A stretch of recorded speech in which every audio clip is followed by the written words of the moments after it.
Sir నార్మల్గా చాలాసార్లు నిద్రపోయేటప్పుడు చాలామంది గురక పెడుతూ ఉంటారు. సో అసలు ఈ గురక పెట్టడం అన్నది ఎందుకు వస్తుంది సార్ యాక్చువల్లీ? గురక అనేది ఒక జబ్బండి. మనకి జనరల్ పబ్లిక్లో ఏంటంటే అదొక కామన్ నామ్గా ఏంటంటే అలసిపోతే గురక పెడతారన్న బాగా అలసిపోయాడు అందుకని గురక వస్తుంది అనుకుంటాం. కానీ అదొక జబ్బు. దానికి ఖచ్చితంగా నిర్ధారణ పరీక్ష చేయించుకోవాలి. చేయించుకున్నాక దానికి తగ్గ ట్రీట్మెంట్ కూడా తీసుకోవాలి. అంటే అంటే జబ్బు అని అన్నారు కదా సార్, అంటే దేనివల్ల అసలు ఈ గురక అన్నది వస్తుంది? అసలు ఏంటి సార్ ప్రాబ్లం అసలు?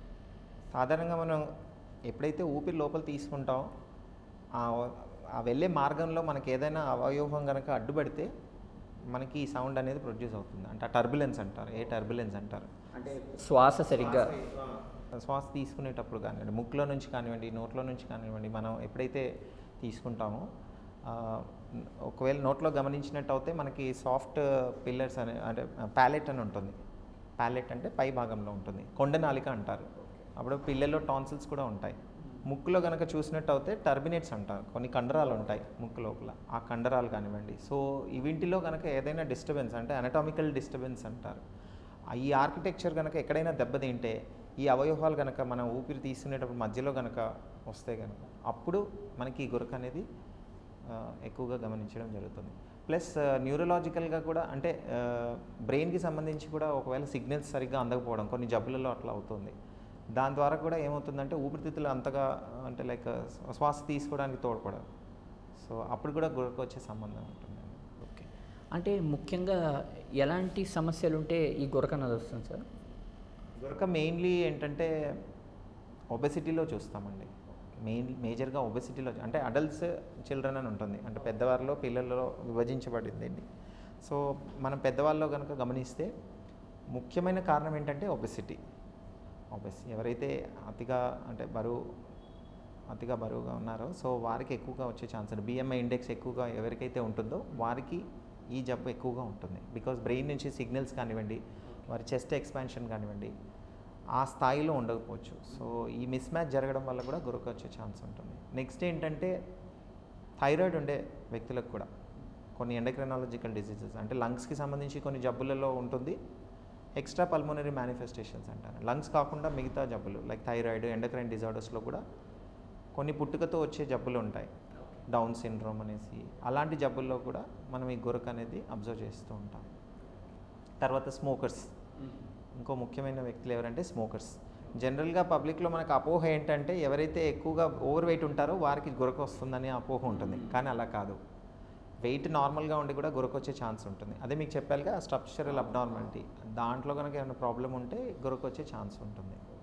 సో స్మోకింగ్ చేసేవారు దాంట్లో కూడా కామన్గా ఉంటుంది. అదే పిల్లల్లో చూసుకున్నట్టు అయితే పిల్లల్లో కొన్ని ఇన్ఫెక్షన్స్లో అలా అవుతుంది. టాన్సిల్స్ కనుక ఒకవేళ వాపు ఎన్లార్జ్ అవుతే అడినాయిడ్స్ ఎన్లార్జ్మెంట్ ఉంటాయి. మళ్ళీ అనటామికల్ డిస్టర్బెన్స్ ఎక్కడైనా ఉంటాయి. ముక్కులో కనుక అడ్డుపడితే డీవియేటెడ్ నేజల్ సెప్టమ్ ఉంటాయి. ముక్కు వంకరపోవడం అంటారు.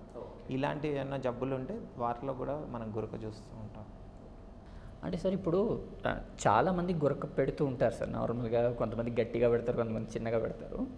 బట్ వాళ్ళు నార్మల్ డే టు డే లైఫ్లో వాళ్ళు బాగానే ఉంటారు కదా సార్. అంటే వాళ్ళు ఎందుకు ఆ గురక వచ్చిన వెంటనే హాస్పిటల్ కానీ డాక్టర్ కానీ చూపించాలని అంటే ఎవరు ఒప్పుకోరు, ఎందుకు రావాలి అన్నట్టు అంటారు.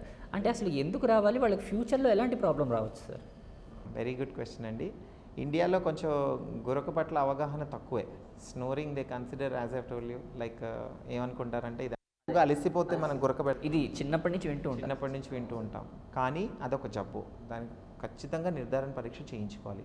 ఇప్పుడు మీరు అడిగే క్వశ్చన్కి సమాధానం ఏంటంటే ఒకవేళ మనం గురక పరీక్ష చేయించుకోలేదనుకోండి ఫ్యూచర్లో వాళ్ళకి చాలా ప్రాబ్లమ్స్ పొంచి ఉంటాయి.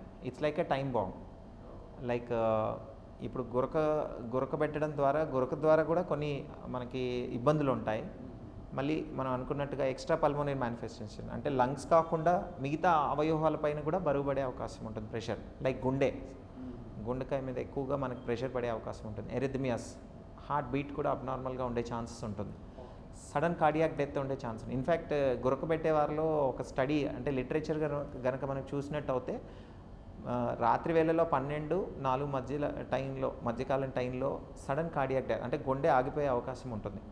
ఇప్పుడు మన లంగ్సే అన్నింటికీ ఆక్సిజన్ సప్లై చేసే మేజర్ ఆర్గాన్.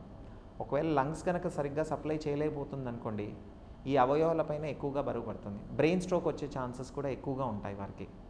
సో లాంగ్ టర్మ్లో ఏంటంటే హార్ట్ దెబ్బతినడం, తర్వాత హార్ట్ రిథమ్ అబ్నార్మాలిటీస్ రావడం, కంజెస్టివ్ కార్డియక్ ఫెయిలియర్, హార్ట్ ఫెయిలియర్లోకి వెళ్ళడం, బ్రెయిన్ స్ట్రోక్స్ రావడం, పక్షవాతం రావడం అనేది మనం చూస్తూ ఉంటాం.